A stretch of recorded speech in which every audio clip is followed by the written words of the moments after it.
injured. These are human beings. These are people with children, spouses, and mom and dads. And their world will never be the same. We're learning more now about the suspect and those who lost their lives. And a late-night crash leaves a woman dead. Neighbors woken up by the scene, now reflecting upon the damage. And a shooting in a neighborhood residents say is usually peaceful. It's a real quiet area here. It's not no heavy traffic, no drugs, no violence, none of that. How the community is reacting to the influx of people due to the Stern Wheel Regatta. This is News Channel 3, 6 o'clock.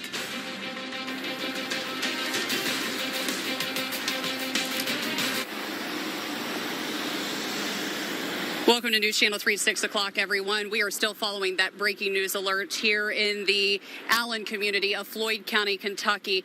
Updates on the situation that played out here just about 24 hours ago. We have learned that 2 law enforcement officers are dead, and there are several others that are injured, as well as a canine police officer that was also killed in an exchange of gunfire last night with a suspect, as officers and actually deputies with the Floyd County Sheriff's Department were here to serve a court protective order against a man here in the Allen community. And we'll tell you more about that suspect in just a few minutes. But Kentucky State Police say that the suspect was barricaded and ended up firing at crews for hours. They said it was more like a war zone at times. They didn't even know where these bullets were coming from. There were so many that were coming at them all at once. One of the officers actually had to seek cover under a cruiser that was running, ended up suffering from some carbon monoxide poisoning. And this was all playing out as these gunshots were just ringing out all around them. But we have team coverage for you tonight. Several of our reporters have been here, many of them late into the evening hours since yesterday. But let's go ahead and tell you a timeline of the events that unfolded here. Troopers say that the suspect, Lance Stores, was eventually taken into custody. They said that was at about 10 o'clock last night that ended up happening. So, you're talking about hours after the gunshot started ringing out that he was taken into custody. Said that he was taken into custody outside of a residence. However, KSP was not able to comment on if he surrendered to them. But this is video from his arraignment this morning where Stores pleaded not guilty, but he's been charged with several charges in connection to this incident. And we have learned from the county attorney that more charges are going to be coming. His bond ended up being set at $10 million. During that arraignment, actually afterwards, we had a chance to speak with Floyd County Sheriff John Hunt and the county attorney. And Sheriff Hunt said that he actually referred to this man as a terrorist. He said that by the gunfire they were met with when they first arrived on scene here, he said clearly this was planned. However, KSP was not able to comment on a motive at this time, but the sheriff did say that clearly this was something that he had been planning for some time. A very emotional news conference with both of them, though, both of them talking about how these officers are more than just the men that come out here to serve and protect. They said they are human beings with families that are now grieving. Human beings. These are people with children, spouses, and mom and dads. And their world will never be the same.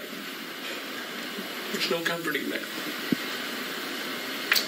What does justice mean to you in this case? Well, I told this gentleman earlier that there's a special place in hell for people like this. And if there ain't, there ought to be.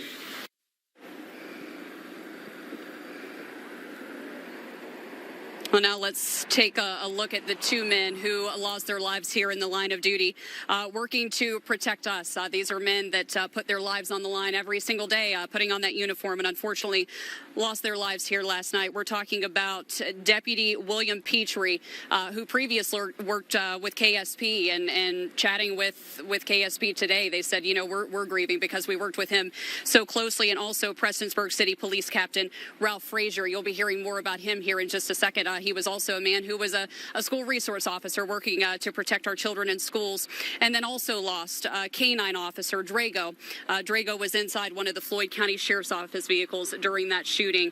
He was also killed here in the gunfire last night. We can tell you just within the last few minutes, some of the crime scene tape here has actually been taken down, and earlier they were removing some of the police vehicles that were still a part of this very large crime scene. It's all centered around one area here. I want to send things over now to our reporter, News Channel 3's Andrew Colgrove, who is also here with us. Andrew, KSP just wrapping up that press conference within the last hour.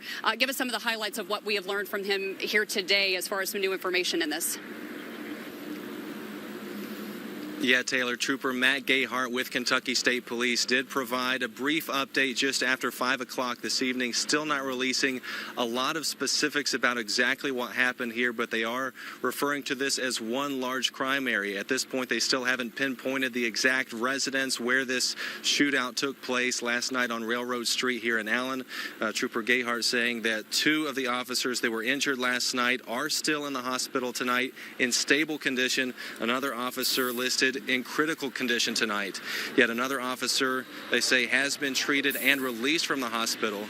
KSP saying that one civilian also was injured last night and is still in the hospital. Not many other new details, though, coming out of this latest briefing.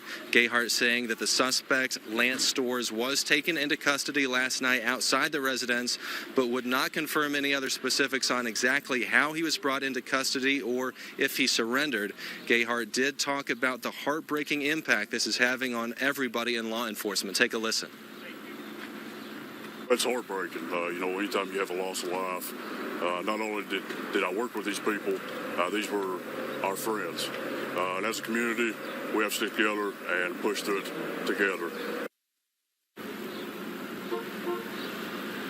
Gayhart also saying that those officers served their community well. Taylor, he says they are expecting to release more information in a few hours later tonight. For now, back to you. Stand by. Andrew, thank you so much. We appreciate it. Let's go ahead and take a look here, though, because as heartbreaking as these losses are, as much as this community is grieving, I have to tell you it has been absolutely amazing to see the show of support that they are getting here. Many of these officers have saying these community members have been bringing them drinks throughout the day, just making sure that they're taken care of. We know there have been grief counselors for a lot of these officers. And at this very moment, there is a prayer circle that is happening at a church just across the street from us. We're hoping to be able to take a look at that, but this is a view as many community members came out just within the last hour as the bodies of Deputy William Petrie and Prestonsburg City Police Captain Ralph Frazier were brought back home from Frankfort today. They are being taken to funeral homes in the area. Their brothers and their sisters in blue pulling over to pay tribute to them, to say thank you for your sacrifice. Community members who turned out to say thank you for laying down your lives to protect us. So this is some video from that procession. I want to send things over to our reporter, Marley Pinchak, who was along that route. Marley, you witnessed all of this. I have to imagine it was probably pretty emotional to see as those men were being brought back into town and see these community members who are grieving but yet said, I need to go. I need to be able to say thank you to these men for what they've done. Taylor, we saw 2 men down below at the bottom of the hill looking out onto US 23, saluting all of the law enforcement officers as they escorted those 2 fallen law enforcement officers back home from Frankfort. We also saw a crowd of people lined up on the side of the road watching this procession unfold as well. I mean, you can only imagine just naturally tears just flowing, watching as this whole procession is unfolding. I spoke with one woman who says she feels that her community is broken at this point. She was one of those people watching all of these law enforcement officers, this wave of blue, escort these 2 fallen officers down along US 23. Now, those 2 men, the bodies of Captain Ralph Frazier and Deputy William Petrie, they both have returned home from Frankfort. Now, Taylor, Lance Storrs of Allen, Kentucky is the man who is being charged in their deaths. And he is accused of injuring 6 others. And In addition to that, he is being held on a $10 million cash bond. I also want to mention that I spoke with a woman who works nearby to where the scene happened. She says she's still trying to wrap her head around it because she knew the suspect. It's so sad. I mean, I can't imagine what would go through his head, much less anybody, to do something so horrendous, really. Doesn't it make you look at people differently now? Absolutely. Talk about that. Yeah. Well, I mean, you can always, sort of label a person when they walk through your door, I will change my labels now because he wasn't what I expected him to be or what he turned out to be. I'll put it that way. So I will be a lot more cautious about when somebody walks through my door.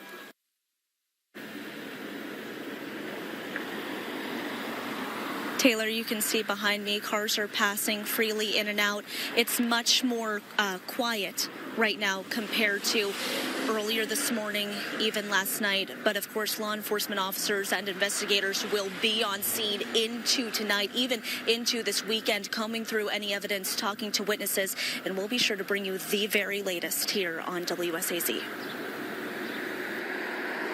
Yeah, we sure will, Marley. Thank you so much. As she mentioned, this is going to be quite a lengthy investigation just because of the amount of evidence they're having to sort through.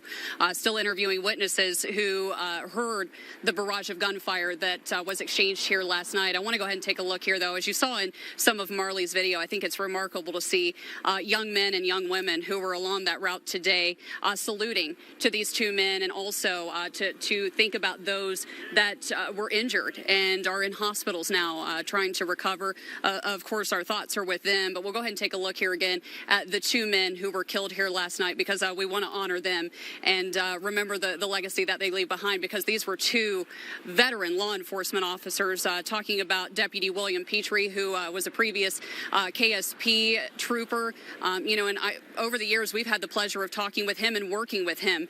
And so, even for us journalists, we're really hurting because we knew William Petrie very, very well. And then Captain Ralph Frazier, who was with Prestonsburg City Police. And speaking of those younger generations that are feeling this loss, and you see that they're grieving, I know Emily Bennett had a chance to talk with a school that is grieving. Talking about Prestonsburg High School, Emily, I know you had a chance to talk with the principal there. And you talk about Ralph Frazier and a man who had an impact in that uniform for the community he serves. But boy, those kids at this school loved him because he was a resource officer. Yes, Taylor, that's right. These both men, William Petrie and Captain Ralph Frazier, actually were school resource officers. William Petrie used to be with Floyd Central, and now Captain Ralph Frazier was still with Prestonsburg High School, just making an impact on that generation. I talked to Principal Ricky Thacker earlier today, and he said that he's just heartbroken and he has no words because he just remembers him walking the halls with the students. He said every single morning the students would walk in and he'd greet them with a smile on their face, saying hello to every single one. He said he really was an advocate for those students, and it didn't stop as when they were in the halls of those schools. He literally said he would make sure that they got home safely after cheering them on. He really wanted to make sure that he was a friend to all of them. And even Ricky Thacker, for the principal, it's hard for him too, because he said every morning he walked to school before the students arrived with him, talking about school safety, how to keep the kids safe, talking about their personal lives. He was just a friend to him, just like he was to every single person. And he said he was just a father figure in that school, well respected, well loved. And Principal Thacker just told me that every single day they would say goodbye at the end of the day, and Captain Frazier would say, see you tomorrow. But now, of course, he'll never hear that again from him. So, am I surprised that? Yes, because, he was our school resource officer, and he worked for the city. However, no, I'm not surprised because that's just the guy he is. If you need help, he's always there to go after it. Principal Thacker said that that's just who Captain Frazier was. He would protect anyone, and he just gave the ultimate sacrifice here at this scene behind me. And he just said, the city is hurting right now because every single kid in that school knew Captain Frazier, and that trickled down. So this is just an impact across this whole community. Every single person has a tie to one of the officers injured or ones that passed away here at this horrific scene. Yes, so many people knew these men as friends, and family members knew them far beyond the badge that they wore. Emily, thank you. And you know those halls of that school will certainly not be the same as they enter the next school year and grieve the loss of their school resource officer. For now, we're going to go to a break. When we come back, we're actually going to go into a little more depth on why the Floyd County Sheriff's Department was responding to this area and was after this suspect to begin with, what they were doing here initially. And we are also going to be taking a look at a prayer vigil that is beginning here at a church just across the street from us. A beautiful show of support. We were actually approached by the pastor of the church, and he said, I would love for you all to come over as we pay tribute to these men and also as we pray for the officers as they work to investigate and those that are working to recover. So we will be back with more of our coverage right after this.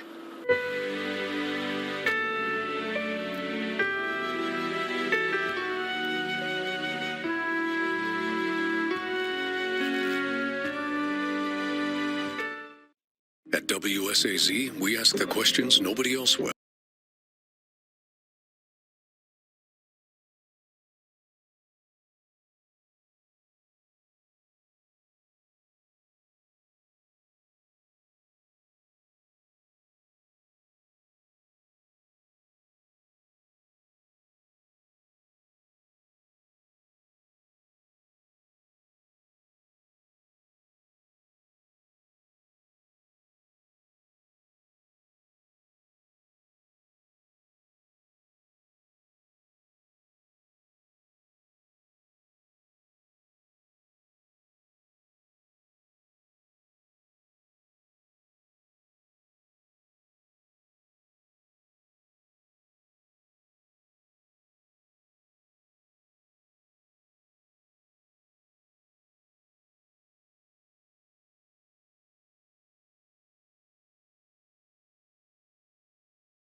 Well, welcome back to our coverage here, everyone, as we honor these two fallen heroes and we think about those who were also injured here in a barrage of gunfire in the Allen community last night. I said as heartbreaking as this loss is, it's been beautiful to see. There is a beautiful, beautiful show of support. I want to show you here. It's actually taking place, and here in just a moment, we're hoping that we'll be able to head inside. Our reporter, though, is actually speaking with those at this church that are holding this vigil. It's actually taking place here inside the Old Time Country Church. Actually, the pastor, Roger, he came over to us and he said, we're really hurting. He said, we're so thankful and we're so appreciative of these two men who gave their lives to protect us. He said, and we wanted to be able to do something to show them support. And actually, we're hearing that there is a representative. We actually had a chance to speak with him earlier from Billy Graham Ministries, who is going to be a part of this service. And we're hoping that here in just a few moments, we'll be able to take you live inside and let you listen in for just a few moments. But they came over to us and they said, we just wanted you to know that we wanted to be able to pass along our condolences and to tell these men and these women who are hurting, and obviously those who have been working well into the night and into today trying to piece together what happened, that they're thinking about them and they're praying for them, uplifting them in prayer and trying to wrap them up in love and let them know that they are here for them. But I want to go back to last night, why the Floyd County Sheriff's Department was here initially to begin with, ended up needing a lot of backup for what played out here. I want to send things back now into our studio. News Channel 3's Kimberly Keggy has obtained a copy of the protective order that they were working to serve. And Kimberly, I know these are some very graphic details. Taylor, some of those details so graphic that we can't even share them with you. But here's what we can tell you. The order states on Tuesday, Storrs trapped a family member in a bedroom, then physically abused them. Now, according to that order, that happened after Storrs heard the family member wanted to get a new apartment. The order goes on to say, during the incident, Storrs pulled out a gun, then demanded the victim beg for their life, a child's life, and the life of a co-worker. Now, records show the family member filed the protective order yesterday, just before Storrs barricaded himself in a home and started shooting at police. The sheriff did confirm for us this morning that family member was not in the home at the time of the shooting. They were taken to a safe house later last night. Okay.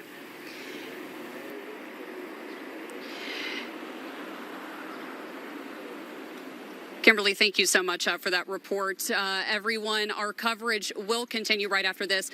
Sarah, I'm going to send things back to you in the studio. We're going to take a brief little break because Sarah's going to take a look at some news of the day that we are following. Of course, we are going to stay on this.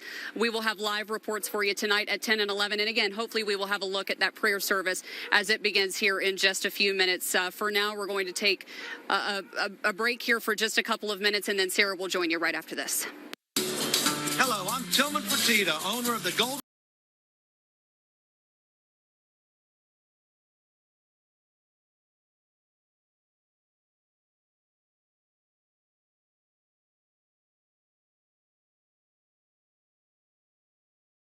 Purpose that makes new opportunities available to Kentuckians who want a second chance. In communities from Pikeville to Paducah, Goodwill is opening opportunity centers where community partners can join forces and assist people in building their own pathways out of poverty.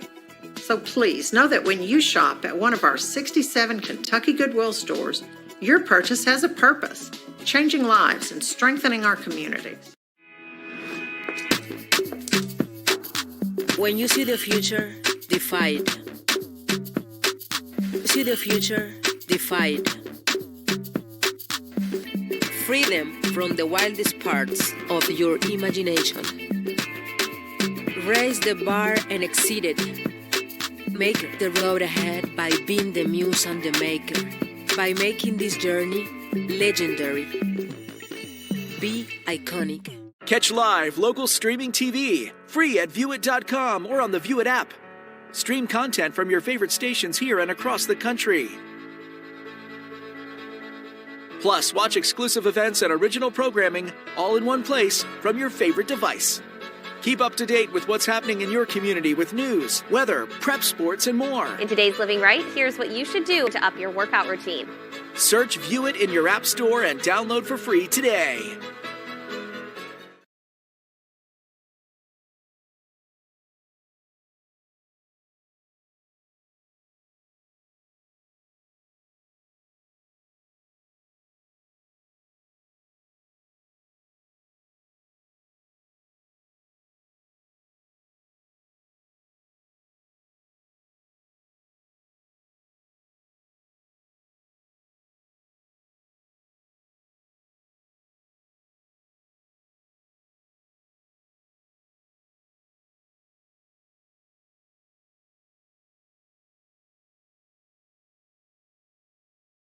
I'm in time for Spinners and WSAZ night at the Stonewall Regatta, and up toward Ripley. It's class reunion night as the Independence Weekend celebration continues. Outdoor theater, outdoor festivals are in good shape this evening. There's a waning shower threat. 80s falling back into the 70s. First thing in the morning, it's muggy enough for a shower, a thunder shower across parts of the area, but especially mid and late afternoon, the heavens are apt to open up. Hopefully we can get rid of that rain by 7 or 8 tomorrow evening in time for summer motion over in Ashland. Late day temperature will be near 80 degrees. Also, we've got the Sarita Canova Alumni Band playing at Town Square in Canova tomorrow evening. Patriotic night. 80s. where the sun's returning. Look at Portsmouth, west of Cincinnati and Lexington. It's in the 90s, and that means the air will be hot again tomorrow, and that means a shower thunder shower will renew. But can you see how the blossoming showers and thunder showers are fading away even before our very eyes? That simply tells me the atmosphere is tapped out. So the shower and thunder threat has kind of reduced to just a few sprinkles left over from Parkersburg down toward Charleston and down into the southern coalfields. The afternoon shower pattern has waned away, a good sign that the atmosphere is tapped out, at least for tonight, although there'll be a renewal of shower and thunder showers tomorrow afternoon because a cold front coming in from the north and the humid air in place means we have another round of rowdy storms to go through, scattered tomorrow during the afternoon and evening. Stern Weather Regatta forecast this evening, nothing more than a sprinkle. Temperature falls back to 80. As the sun sets, it'll be a beautiful sunset on the Great Canal in time for the Spinners and WSAZ night. Warm and humid overnight. A new shower showing up by dawn when you join Andy at 68 degrees. A shower thunder threat once or twice during the day on Saturday. High temperature 86 degrees. And the weekend forecast hot and mainly dry. Sunday and Monday, daytime temperatures are near 90 degrees, Sarah. But those showers keeping us a bit cooler. 2 out of 3 this weekend should be good. Oh, my goodness. Thank you, Tony. And, hey, as we go to the break, we know how the saying goes, you got a regatta. The Sternwheel Regatta has returned to Charleston, and tonight is WSAZ night. This is a live look right now at the festivities going on along the river. Country music singer-songwriter Martina McBride and 80s music superstar Rick Springfield will both be hitting the stage this weekend. News Channel 3's meteorologist Brandon Butcher is there introducing the acts, and if you see him, don't be shy. Go up and say hi. We'll be right back. For SUVs with more MPGs, visit your local.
Continuing our coverage tonight of the fallen officers in the Allen community of Floyd County, a prayer vigil happening right now. This is a live look from Allen at that prayer vigil that's taking place, praying for the families, for the lives of the 2 officers killed, 5 others injured. I know that these people are there also praying for the health and well-being of those 5 others injured in this tragic shooting that happened yesterday. Just a senseless act. That suspect is now behind bars, a $10 million cash bond only set for that person. But again, right now, this is a live look in Floyd County, Kentucky, the Allen community, where you can see people coming out to pray for the families, for the 2 victims who have fallen to the gunfire, as well as the 5 others injured. We'll continue this coverage more after the headlines of the day. But speaking of those headlines, a woman is dead after an early morning crash in Hurricane. And by the time first responders got to the scene, she'd already passed. News Channel 3's Matt Lackritz visited the crash site to find out more about the accident. Just after 2 in the morning, a woman lost control of her car driving east on Virginia Avenue in Hurricane. Hurricane Mayor Scott Edwards says her car would end up on the side of the road near railroad tracks. By the time first responders arrived at the corner of Virginia and Emerald, she had already died. It's so sad when anyone dies. This person was a Hurricane resident that passed away. We really don't know anything about the why 2 o'clock in the morning. Edwards says he knows the woman who died in the crash and identified her as 42-year-old Stacy Russell of Hurricane. He says he knows the family and is heartbroken by her passing. Just a good-hearted person. What do you say? I absolutely hate it. I absolutely hate that she passed. Edwards says the Hurricane Police Department is handling the investigation, and while there are a lot of questions, Edwards says it seems speed played a factor. It appeared that this person was traveling much faster, because they rolled and ended up on the train tracks. Just to get there, you'd have to be going pretty fast to make that happen. Mayor Edwards says by the time the car finally came to a stop, it had rolled multiple times before settling next to the railroad tracks. One neighbor who didn't want to go on camera says he saw the crash and the sound woke him and his wife. He added, after seeing the damage and taking in everything, it's left both of them feeling numb. Matt Lackritz, WSAZ News Channel 3, Hurricane. Other neighbors in the area mentioned that it's not unusual for drivers traveling on Virginia Avenue to go well over the speed limit. Charleston residents are showing mixed reactions after some shots were fired late yesterday afternoon in what some are calling a pretty quiet area of the city. One man now facing charges after the whole thing. News Channel 3's Kimberly Donahue spoke with those who frequent the area about how they're feeling with larger crowds around for the city and for the Sternwheel Regatta. Addison Ellis says he's a regular at some of the businesses around the 200 block of Leon Sullivan Way. The only thing you have here, you see you have the post office, the Clay Center, the bank, and a couple of stores, and they're never rowdy or anything. They're pretty peaceful. It's why he says he was shocked to learn of shots fired in that very area late Thursday afternoon. Charleston police say multiple shots were fired and a possible suspect ran into a business. 2 people were detained, and later, 35-year-old Kevin Denson was charged with being a prohibited person in possession of a firearm. I was surprised because it was of the area in which it's in, because there's never no shootings or anything in this area. Daniel Correcrio did not share sentiments. Glad no one was killed or injured, but not really surprising. That's a pretty common occurrence. I've heard gunshots go off. I think that's pretty much any urban area in America today, sadly. Charleston police say the shooting did not cause any threats to the Sternwheel Regatta zone area. Knowing there is an increased police presence throughout the city, those I spoke with say they feel safer moving around town. It makes me feel, from having gone in past years, they had huge crowds, thousands and thousands of people, generally well managed, lots of cops. I think it's a positive thing.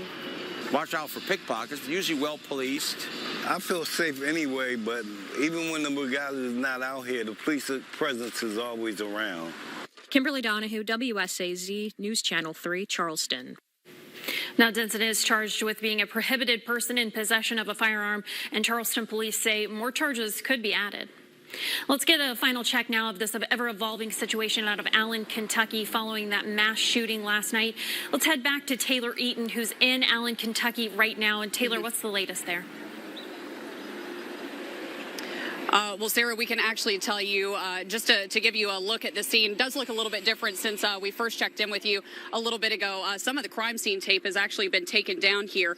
We were actually blocked back a little bit where these first 2 state police cruisers are, where you see the one with their lights on. So some of that crime scene tape has been taken down. There were several pieces of it up just past those cruisers, and then both sides that you see there, and then just past the railroad tracks. But you can see KSP officers that are standing close to those railroad tracks. tracks. It seems like at this point this evening, that's where they're really focusing their investigation, is just past that over that hill. But we are back just a hair. And you can see another tow truck actually pulling up here as we speak.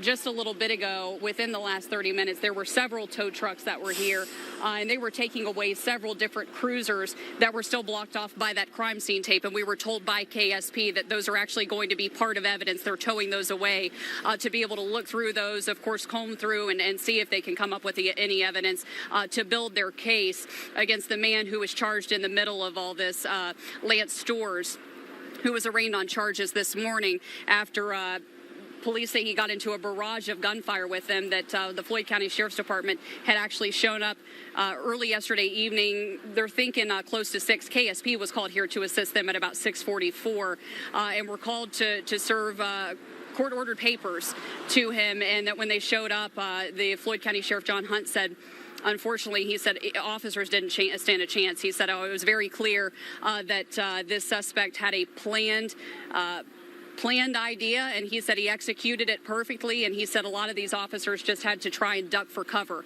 to try to save their own lives. But we know, unfortunately, there were 2 different law enforcement officers that lost their lives, a canine officer that works to serve and protect us that was killed, and then several others who were injured in all of this. But I want to show you, because this investigation is expected to last well into the night and the weekend. Let's end things here, though, with a look at that prayer vigil that is just beginning at the Old Time Country Church here in Allen. There's a lot of community members that are gathering here for this prayer service, offering up their thoughts and their prayers and trying to wrap up this community and the families, the immediate families of these officers, but also their brothers and their sisters in blue that are so greatly hurting. It's, a small little gathering, but they said mighty in the thought that is behind this, hoping to lift up this entire community in their thoughts and prayers. So certainly a beautiful show of support here in this community, although we know so many are grieving the loss of these officers and thinking about those who were injured. They are banding together to try to lift everyone up and show them love and wrap them up in the days that are to come, because we know it's going to be very tough, very painful. So that's going to do it for our coverage here during News Channel 3 at 6.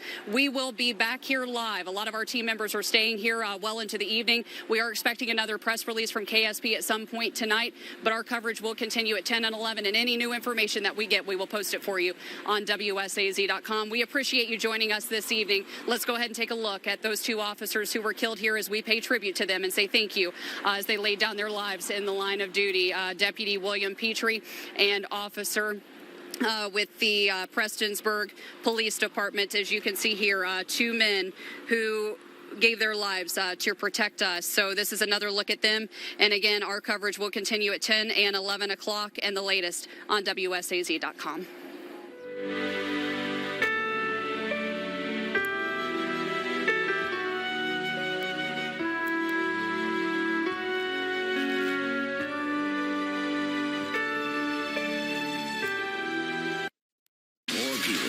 WSAZ News than